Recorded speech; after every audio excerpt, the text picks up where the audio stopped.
नमस्कार, मैं हूं गजानन वर्मा। कक्षा 12 विषय अनिवार्य हिंदी, पुस्तक सृजन, पाठ 3 रहीमदास। इनके बारे में बताया था कि इनका जन्म 1556 ईस्वी और मृत्यु इनकी सन 1626 ईस्वी। रहीमदास ने नीति के दोहे लिखे। नीति का अर्थ होता है न्याय।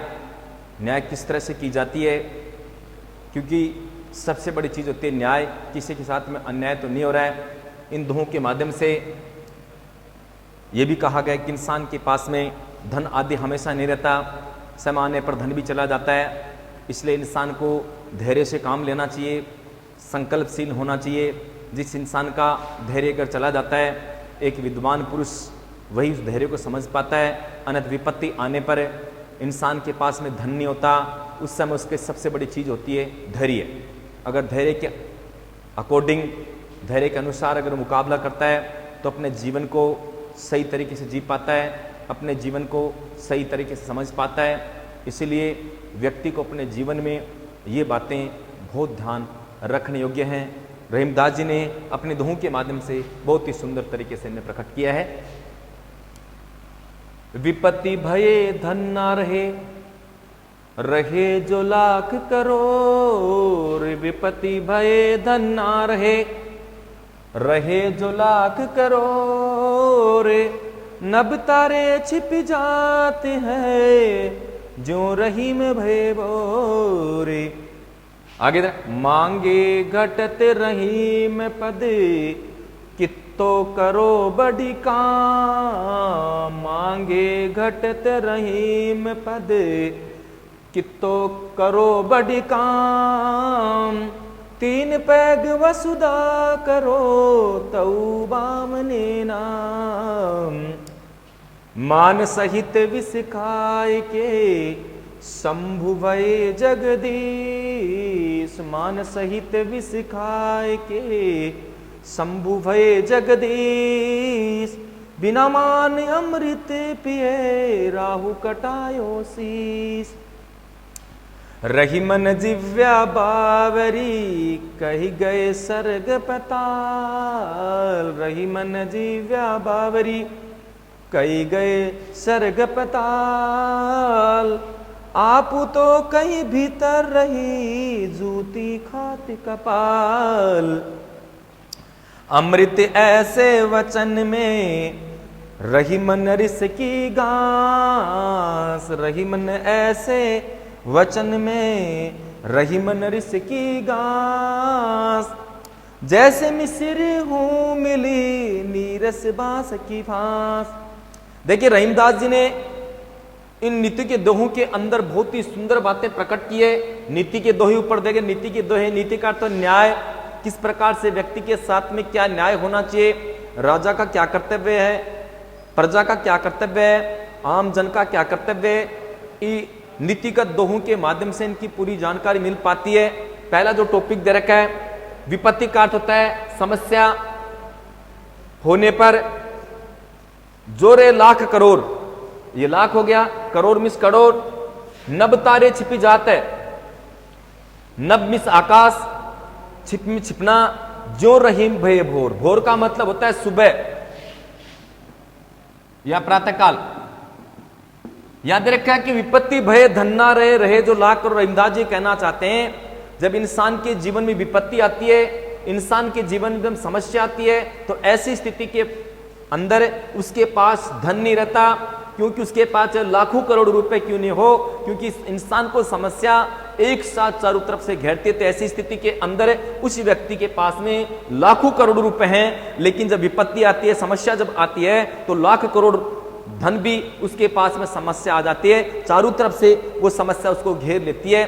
नीचे रखा है, नभ तारे छिप जाते हैं, जो रहीम भई भोर। ये कहना जिस प्रकार से नभ तारे छिपी जाते हैं, जो रहीम भई भोर। रात्रि के समय आकाश के अंदर चंद्रमा भी होता है और तारागण भी उनका रात्रि का सम्मान करते हैं, रात्रि का सम्मान करते हैं। चारों तरफ तारे दिखते हैं, उनकी जगमगाहट पृथ्वी पर होती है। लेकिन जैसे ही प्रातःकाल हो जाती है, सुबह जब हो जाती है, तो सुबह होने के बाद जो आकाश के अंदर तारे वगैरह हैं, प्रातःकाल होते ही वो छुप जाते हैं। ऐसी स्थिति में ये कहना चाहते हैं कि व्यक्ति के पास में धन बहुत है, लाखों करोड़ों रुपए हैं, लेकिन जैसे ही समस्या उनके सामने जब आ जाती है, विपत्ति जब उनके सामने आ जाती है, तो ऐसी स्थिति के अंदर उनके भाई बंधु कुटुंब परिवार जो लोग हैं वो भी किनारा बना लेते हैं, वो भी धन को देने से मना कर देते हैं। ऐसी स्थिति में उसके पास में धैर्य बड़ी चीज होती है। तो ये कहना चाहते हैं कि आकाश में तारे खूब है, रात्रि के समय चंद्रमा भी प्रकाशमान है, लेकिन जैसे ही सुबह होती है वो तारे गायब हो जाते हैं। ठीक इसी प्रकार से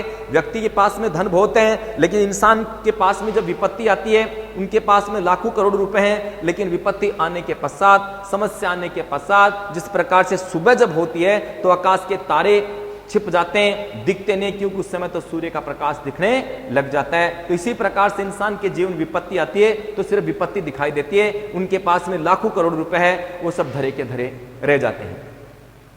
अब नीचे दे दूसरा टॉपिक में 16वां दे रखा है, मांगे घटत रहीम पद कितो करो बड़ी काम, मांगे घटत रहीम पद कितो करो बड़ी काम, तीन पैग वसुधा करो तऊ वामने नाम।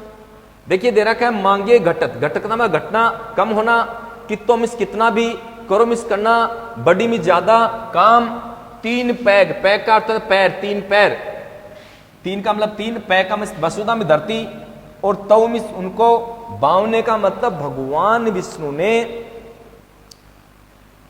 राजा जो बलि था, राजा बलि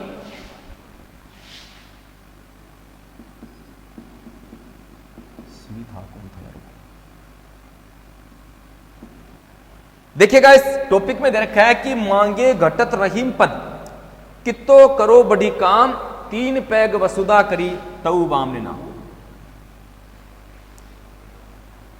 ये इसमें दे रखा है कि मांगे घटत रहीम पद कितो बड़ी कर काम। ये कहना चाहते हैं कि अगर इंसान किसी से मांगता है, मांगे घटत रहीम पद कितो करो बड़ी काम, तीन पैग वसुधा करो तऊ बामने नाम। ये कहना चाह रहे हैं कि इंसान अगर मांगने लग जाता है, किसी के सामने अगर याचक बन जाता है, तो उसके जीवन काल में उसने चाहे कितना भी बड़ा काम किया है वो छोटा हो जाता है, वो छोटा माना जाता है। मांगे घटत रहीम पद कितो करो बड़ी काम। ये कहना चाहते रमदास जी कि इंसान अगर मांगने लग जाता है तो उसके द्वारा चाहे कितना भी बड़ा काम किया गया है, वो बड़ा काम उसका छोटा लगने लग जाता है, छोटा दिखने लग जाता है। कैसे?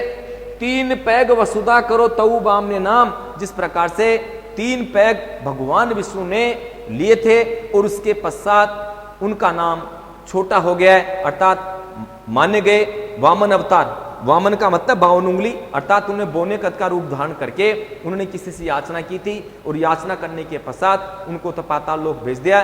ऐसा माना जाता है कि एक बार भगवान विष्णु को सूचना मिली कि मृत्यु लोक के अंदर एक राजा है, वो बड़ा ही दानी है, राजा बलि, शिविनी राजा बलि बड़ा दानी है, बलवान भी था, देवता लोग भी उनसे कांपते थे। देखिएगा ये तो देवताओं की चाल भी हो सकती है, किंतु देखिएगा इनका नाम जो संसार में प्रसिद्ध था, देवता लोग भी उनसे थर्राते थे। इंद्र का जो इंद्रासन था वो भी कांपने लग गया। ऐसी स्थिति में उनकी परीक्षा लेने के लिए विष्णु भगवान ने वामन अवतार तो बोने रूप धारण किया और राजा बलि के पास में आकर के उनसे याचना की कि मुझे भी कुछ चाहिए। बहुत सारे याचक जो मांगने वाले बैठे हुए थे, सब जो मांगती है सबको देते चले गए। अंत में जैसे ही इनका नंबर आया विष्णु का, तो उन्होंने पूछा भाई तुम्हें क्या चाहिए? बोले मुझे 3 कदम धरती चाहिए। तो उन्होंने कहा एक तो तुम वैसे ही बोने हो, अर्थात आपकी ऊंचाई ज्यादा नहीं है, आपके पैर छोटे छोटे हैं और इतनी देर से आप बैठे हो और मात्र 3 कदम आपको धरती चाहिए, इतना सा लेकर के आप क्या करेंगे? तो उन्होंने कहा मुझे मात्र 3 कदम धरती चाहिए। तो उन्होंने कहा ठीक है, मैं आपको 3 कदम धरती देता हूं। तो देखिए ऐसे तो सुनने में आता है कि उन्होंने 1 कदम में धरती को नाप लिया, दूसरे कदम में आकाश को नाप लिया, कहा तीसरा कदम कहाँ रखूं? तो राजा बलि ने कहा तीसरा कदम मेरे सर पे रख दो। उन्हें सर पे रखा, वो मार दिया या मृत्यु लोक भेज दिया। देखिए ऐसा काम करने के कारण विष्णु का जो नाम है वो गिर गया। ये क्या रखा है? 3 पैग वसुधा करो तऊ वामने नाम। बताना था 3 पैग उनसे वसुधा अर्थात धरती मांगी, तब उनका वामन नाम पड़ गया, अर्थात वामन नाम पड़ गया, क्योंकि याचना करने के कारण मांगने का कहा भी गया कि मांगन मरण समान है, मत मांगो कोई भीख, मांगनते मरना भला, ये सतगुरु की सीख।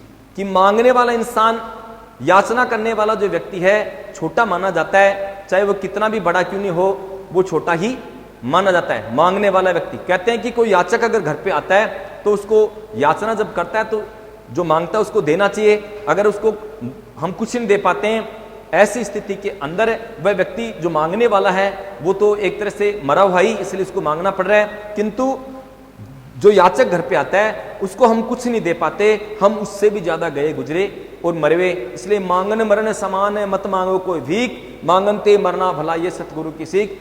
तो इसमें क्या है कि वो बिल्कुल फिट बैठ रहा है कि मांगे घटत रहीम पद कितो करो बड़ी काम। ये कहना चाहते हैं कि मांगने से इंसान का पद घट जाता है, सम्मान घट जाता है, उसकी इज्जत घट जाती है, चाहे उसमें जिंदगी में कितना भी बड़ा काम किया है। कैसे? 3 पैग वसुधा करो तऊ वामने नाम। जिस प्रकार से भगवान विष्णु ने राजा बलि से 3 कदम धरती मांगी थी और 3 कदम धरती मांगने के कारण, धरती 3 कदम मांगने के कारण उनका नाम वामन पड़ गया, अर्थात बोना पड़ गया। अब भी उनको वामन अवतार के नाम से जाना जाता है कि विष्णु अवतार लेकर के धरती पर आए, उन्होंने बोना रूप धारण किया और उससे याचना की। मांगने वाला तो वैसे ही छोटा होता है, चाहे कोई हो। अब देखिए 17वां अध्याय, मान सहित विष खाई के शंभु भये जगदीश। मान सहित विष खाए के शंभु भये जगदीश। बिना मान अमृत पिए राहु कटायो शीश। ये क्या करें कि मान सहित विष खाए के, मान का मतलब मान सम्मान से, मान सम्मान सहित में साथ, मान सम्मान के साथ विष में जहर, खाए के मिस खा करके, शंभु में शिव जी, शिव और जगदीश का था जगत का पालन करने वाले।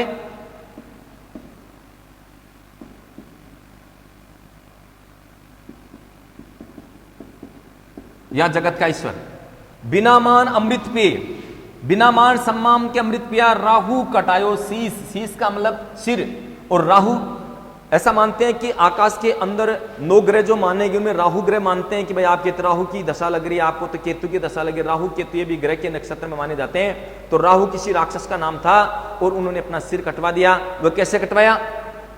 मान सहित विष खाए के शंभु भये जगदीश। बिना मान अमृत पे राहु कटाया शीश। देखिए, मान सहित विष खाए शंभु भया जगदीश, अर्थात ऐसा माना जाता है कि एक बार, पहले इसकी कहानी आपको बताता हूं फिर इस टॉपिक को समझा देते हैं। ऐसा माना जाता है कि एक बार समुद्र मंथन किया गया। वो चाहते थे कि समुद्र मंथन करने के बाद में इसमें से बहुत सारी चीजें निकलेगी जो हमारे लिए बहुत ही उपयोगी होगी। द्रोणगिरी पर्वत को रत्नाकर समुद्र के अंदर डाल दिया। डालने के बाद में उसका मंथन, पानी का मंथन कैसे करे? शेषनाग जो सर्प था उसका उन्होंने जेड़ना रस्सी के माध्यम से बनाया गया, जैसे को रस्सी हो, उसका मंथन किया गया। मुंह की तरफ तो लग गए राक्षस लोग, पूंछ की तरफ लग गए देवता लोग। जब उनका मंथन किया गया तो काफी समय, काफी जोर लगने के बाद में उसका मंथन किया गया। जैसे दही को मंथन करने के बाद मक्खन निकलता है, मंथन करने के बाद में सबसे पहले उसमें जहर निकला, गरल निकला, जिसको गरल बोलते हैं। हलाहलकू, खालकूट इसका पर्यायवाची शब्द है। सबसे पहले विष निकला। अब उस विष को अगर जमीन पे डाल दें तो जमीन जहरीली हो जाए। ऐसी स्थिति में वो विष राक्षसों के सामने पेश किया गया, किंतु राक्षसों ने उस जहर को पीने से मना कर दिया। अब उसको पिए तो कौन पिए? अंत में किसी बर्तन में डाल करके शिव जी के सामने पेश किया गया। अब आपके अलावा इस जहर को कोई दूसरा पीने वाला नहीं है, क्योंकि यह जहर बड़ा ही खतरनाक है। सारे देवताओं ने जब अन्न विनय किया तो शिव जी ने वो जहर पी लिया और जहर उन्होंने गले से नीचे नहीं उतरने दिया और यहाँ गला एकदम नीला हो गया और उस समय से उनका नाम नीलकंठ पड़ गया। नीलकंठ, जिसको शिव जी आप कह सकते हैं नीलकंठ। उसके पश्चात दोबारा उसका मंथन किया गया, कोत्सुक मणि निकली, ऐरावत हाथी जो स्वर्ग लोक का हाथी, उसको लेने के लिए एक बार अर्जुन भी वहां गए थे। युद्ध भूमि में विजय प्राप्त करने के लिए, ऐरावत हाथी को लेने के लिए, महाभारत युद्ध के लिए, तो वहां जैसे ही वो ऐरावत हाथी को लेने के लिए स्वर्गलोक जाते हैं तो वहां उर्वशी नामक जो अप्सरा थी, उन्होंने इंद्र अर्जुन को देखा, बड़ा उनका स्वरूप, उनका रूप बड़ा ही मन को मोहने वाला था। अर्जुन को देखते ही अर्जुन ने भी उनको देखा और उर्वशी ने उनको देखा। अचानक उन्होंने सोचा, मैं जिस उद्देश्य से आया मुझे उद्देश्य पूरा करना है। उन्होंने तुरंत कह दिया, आप मेरी माता के समान लगती हो। अपने आप को बचाने के लिए उर्वशी को गुस्साया और उन्होंने श्राप दे दिया कि जाओ तुम नपुंसक बन जाओ। तो जिस समय अज्ञातवास के अंदर उत्तरा, जो विराट नगर के जो राजा थे, राजा विराट, उनकी पुत्री को शिक्षा अर्जन करवाने वाले, उनकी पुत्री का नाम उत्तरा शिक्षा देने वाले अर्जुन उस समय नपुंसक ही थे, इसलिए उनसे शिक्षा वो दिलवा रहे थे। लेकिन राजा विराट को इस बात की जानकारी नहीं थी कि 5 पांडव अज्ञातवास में। तो उसमें देखिए समुद्र मंथन किया गया, उसमें कौत्सुक मणि निकली, सबसे पहले जहर निकला, कौत्सुक मणि निकली, इसके बाद में ऐरावत हाथी, लक्ष्मी धन जिसको बोलते हैं, ये सारी चीजें निकलने के बाद में अंत में निकला अमृत। ऐसा माना जाता है कि वहां नवरत्न, 9 प्रकार के रत्न निकले, जैसे ऐरावत हाथी है, जहर है, ये लक्ष्मी है, कौत्सुक मणि है। इस तरह से क्या है कि नवरत्न वहां से प्राप्त हुए, अंत में निकला अमृत। अब देखिए जैसे अमृत निकला तो देवताओं ने चाल चली, भाई इस अमृत को मात्र देवता लोग ही पिएंगे, क्योंकि इन राक्षसों ने जहर का पान नहीं किया, देवताओं ने जहर को पिया है, इसलिए ये अमृत पीने लायक नहीं है। तो उन्होंने योजना बनाई, सारे देवता लोग एक जगह बैठ गए और सब लोग अमृत का पान करे थे। वहां राहु नामक जो राक्षस था वो छुप करके देवताओं की सभा में जाकर के बैठ गया और उन्होंने अमृत पी लिया। उसी समय सुदर्शन चक्र से राहु का सिर काट दिया गया। आज भी दशा के रूप में मानते, तेरे राहु की दशा है, तेरे केतु की दशा है। तो इस प्रकार से अब ये कहना चाहते हैं, मान सहित विष खाए के शंभु बया जगदीश। ये कवि रहीम कहना चाहते हैं कि शिवजी ने मान सम्मान के तौर पर जहर को पी लिया। मान सहित विष खाए के शंभु बया जगदीश, शिवजी ने मान सम्मान के खातिर समुद्र से निकला हुआ जहर भी पी लिया। भय जगदीश, इसलिए उनका नाम जगदीश कहलाया, अर्थात देवताओं जगत इस संसार का भगवान ये कहे गए। बिना मान अमृत पे राहु कटाए शीश, इसी प्रकार से बिना मान सम्मान के राहु ने अमृत पी लिया। ऐसी स्थिति के अंदर उन्होंने शीश कटवा दिया। तो क्या करें, बिना मान अमृत पे राहु कटाए शीश, कि बिना मान सम्मान के राहु नामक राक्षस जाकर के उन्होंने भी अमृत पी लिया और ऐसी स्थिति के अंदर उनका सर कलम कर दिया गया, उनके सर को काट दिया। भगवान विष्णु ने अपने सुदर्शन चक्र से उनका सिर काट डाला। आज वो अमर तो हो गए, लेकिन देखिएगा कि छुप करके उन्होंने अमृत का पान करना चाहा, तो ऐसी स्थिति में उनका सर काट दिया गया। जबकि मान सम्मान जहर पिलाया गया तो उन्होंने जहर पी लिया, लेकिन बिना मान सम्मान के इन्होंने अमृत पिया तो इनका सर कलम हो गया। ऐसा मानता है मान सम्मान में बड़ी इज्जत होती है, इंसान मान सम्मान के लिए तो करता है। जैसे हम देखते हैं कि रेल जब आती है तो सबसे पहले सिग्नल का सत्कार, सिग्नल लो सत्कार, कहने का मतलब वो सिग्नल के सत्कार के आधार पर जब पता लग जाता है कि आपको अंदर के लिए एंट्री मिल गई है, अंदर आने के लिए आपको आदेश मिल गया है, तो ही रेल अंदर आती है, अन्यथा सिग्नल के पास में खड़ी हो जाती है। एक मान सम्मान होता है। इंसान धरती पर आया है तो सबसे बड़ी चीज होती है मान सम्मान के लिए अपने जीवन को जीना। रही मन जिव्या बावरी कहे गए सर्ग पताल, रही मन जिव्या बावरी कहे गए सर्ग पताल, आपू तो कहीं भीतर रही जूती खाती कपाल। रेमदास जी कहना चाह रहे हैं कि रहीमन जिव्या बावरी कहे गए सर्ग पताल। जीव के बारे में कहा है कि ये जीव है ना, जीव इंसान की जिव्या ये बड़ी बावली होती है, ये बड़ी भोली होती है, ये मुंह के माध्यम से कुछ भी कह देती है। इसका हर्जाना इंसान को, मनुष्य को भुगतना पड़ता है। कहेगे स्वर्ग पताल, इसके बारे में, स्वर्ग और नरक के बारे में भी जानकारी है। कैसे? रहीमन जिव्या बावरी कहेगे स्वर्ग पताल। रहीमदास जी कहना चाहते हैं ये जीभ है बड़ी बावली होती है, अपने मुंह से कुछ भी बोल देती है। इसके बारे में, स्वर्ग और पाताल के बारे में, स्वर्ग और पाताल के बारे में सबको पता है कि जीभ है बड़ी बावली होती है, ये अपने मुंह से कुछ भी बोल देती है। लेकिन ऐसी स्थिति में हर्जाना शरीर को भुगतना पड़ता है। कैसे? आपू तो कहीं भीतर रही जूती खाते कपाल। आप तो अंदर होती है, आप तो अंदर चली जाती है, किंतु ऐसी स्थिति में सिर को जूते खाने पड़ते हैं। अगर किसी व्यक्ति ने अपने मुंह से, अपनी जीभ से किसी को गलत बोल दिया, गाली दे दिया, अपशब्द बोल दिए हैं, तो वो तो गलत शब्द बोल करके मुंह के अंदर चली जाती है, दांतों के बीच में चली जाती है। लेकिन जो सुनने वाला व्यक्ति है वो आकर के सिर पे चोटे जब मारेगा तो उनके सिर के पीट पीट करके बाल उड़ा देगा। तो क्या कहा? आप तो कहीं भीतर रही जूती खाते कपाल। इतना सब कुछ करने के पश्चात वो स्वयं तो अंदर चली जाती है, जीभ तो मुख के अंदर चली जाती है, दांतों के बीच में सुरक्षित हो जाती है, किंतु सिर को चोट खानी पड़ती है। तो देखेगा, तभी इस जिव्या को, जीभ को बावली कहा है। रहीमन जिव्या दे, रहीमन जिव्या बावरी कहेगे स्वर्ग पताल। इसलिए क्या कहे? ये जीभ, रहीमदास जी कहना था जीभ न बड़ी बावली होती है, और इसके बारे में स्वर्ग और पाताल लोक के बारे में भी कही गई है। कैसे? आप तो कहीं भीतर रही जूती खाते कपाल। इतना सब कुछ बोलने के पश्चात खुद तो अंदर चली जाती है, जीभ खुद तो मुंह के अंदर चली जाती है, दांतों के बीच में चली जाती है। लेकिन ऐसी स्थिति में जूती सिर को खानी पड़ती है, क्योंकि वह व्यक्ति ये थोड़ी देखेगा कि बोल किसने दिया, बोलने वाला व्यक्ति कौन है, जूते सिर पे पड़ेंगे। खुद गलती अगर जीभ करती है, उसका हर्जाना, उसकी जो, उसका जो दंड है व्यक्ति को मिलता है। देखिएगा, ये शरीर के बारे में बड़ी विचित्र बात है।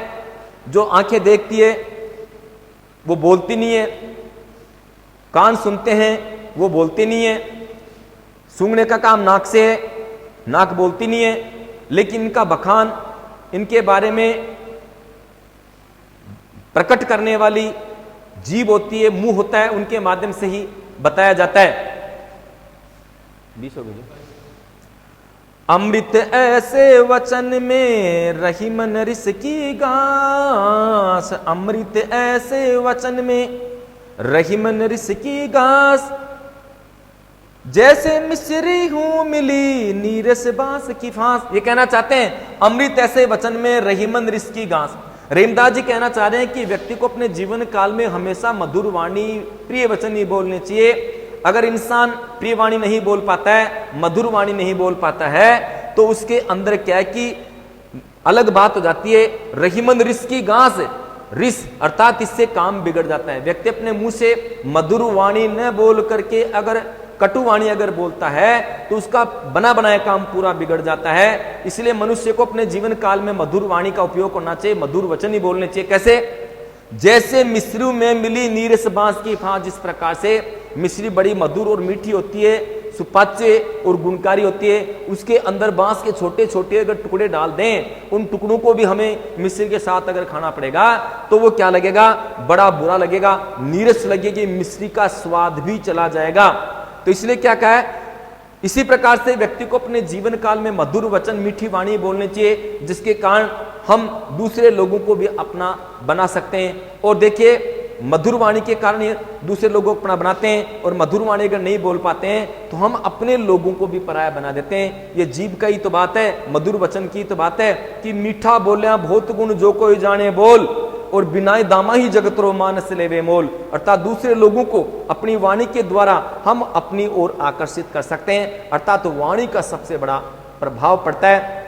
अगर बोलने का तरीका अच्छा है, मधुर वाणी है, तो ऐसी स्थिति में एक छोटा बालक भी अपनी ओर बड़े इंसान को आकर्षित कर लेता है। बड़ा इंसान, बड़ा 70-80 साल का हो गया है, लेकिन उसकी वाणी में कटुता है, उसकी वाणी में मधुरता नहीं है, बात करते समय भी कटुता नजर आती है, तो ऐसी स्थिति में उस व्यक्ति को कोई पसंद नहीं करता। तो देखिएगा, इस टॉपिक के अंदर रहीमदास जी ने कहा कि व्यक्ति को अपने जीवन काल के अंदर मधुर वचन बोल करके ही अपने जीवन को बिताना चाहिए। आज ये आपका रहीमदास जी वाला पाठ खत्म हो गया है, बाकी कल मिलेंगे।